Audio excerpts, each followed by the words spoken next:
नमस्कार। राष्ट्र हित, देश का हित, आपके अपने चैनल में आपका स्वागत है। आदि अनादि काल से इतिहास में पढ़कर और इतिहास को सुनकर हमें यह ज्ञात हुआ है कि हमारे भारतवर्ष में इसकी संस्कृति की जड़ों में धार्मिक रूप से जिहाद का जहर धीरे धीरे फैलाया गया है, जो आज एक उन्माद का रूप ले चुका है। पहले धर्म और धर्मांतरण के नाम पर जिहाद फैलाया गया, जिहाद का नारा देकर बलपूर्वक धर्म परिवर्तन करवाया गया। ऐसा इतिहास में कई कहानियों में हमें देखने को मिलता है, या यूं कहें कि इतिहास इन कहानियों से पटा पड़ा है। धर्म के नाम पर जिहाद धीरे धीरे लव जिहाद में बदल गया। हाल ही में आपने देखा कि लव जिहाद का अंजाम जो है वो 35 टुकड़ों तक जा चुका है। आज जब भी हम न्यूज़पेपर और न्यूज़ चैनल खोलते हैं तो हमें यही सुनने को मिलता है कि लव जिहाद के नाम पर धर्मांतरण, और धर्मांतरण न करने पर जो है वो सीधा सिर तन से जुदा। ये कहानी आखिर कब तक चलेगी? क्या एक वर्ग विशेष के लिए कानून बनाकर इसको रोका जा सकता है? मैं कहूँगा नहीं, इसे आप कानून बनाकर नहीं रोक सकते। हमें हमारे बेटियों को, हमें हमारे बेटों को सही शिक्षा, सही संस्कार देना होगा। बचपन से ही उन्हें सिखाना होगा कि कौन सी चीज़ें उनके लिए सही हैं, कौन सी चीज़ें उनके लिए गलत हैं।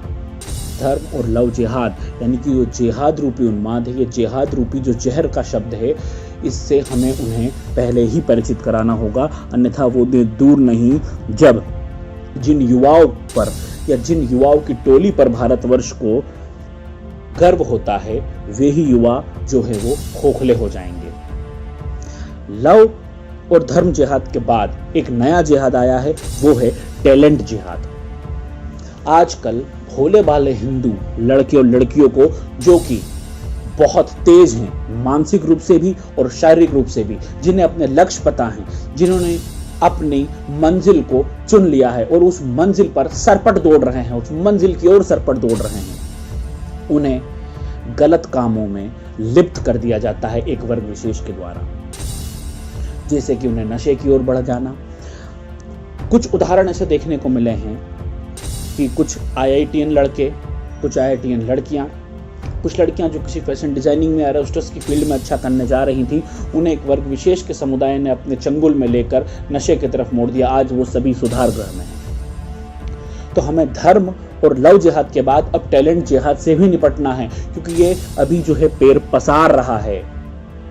अगर हमें इसे रोकना है तो हमें इस शिशु अवस्था में ही इसे रोकना होगा, अन्यथा वो दिन दूर नहीं जब हिंदूवादी संगठनों को ये कहना पड़ेगा कि हमारे बच्चे जो हैं वो मानसिक रूप से और शारीरिक रूप से खोखले हो चुके हैं। यदि हमें इस अवस्था से बचना है, इस दुरावस्था से बचना है, तो हमें इस पर ध्यान देना होगा। हमें न सिर्फ वर्ग विशेष के लिए कड़े कानून की जरूरत है, बल्कि हमें खुद भी मजबूती के साथ खड़ा होना पड़ेगा और इसका प्रतिकार करना पड़ेगा। और हम प्रतिकार करेंगे और हम बताएंगे कि हम किसी से कम नहीं। यह भारतवर्ष एक हिंदू राष्ट्र था, एक हिंदू राष्ट्र है और एक हिंदू राष्ट्र ही रहेगा। हमें यह उन्माद के साथ उनको बताना होगा। ये बताकर ही हम जो हैं वो इस समस्या से निपट सकते हैं और उन्हें ईंट का जवाब पत्थर से, यानी कि मुंहतोड़ जवाब दे सकते हैं।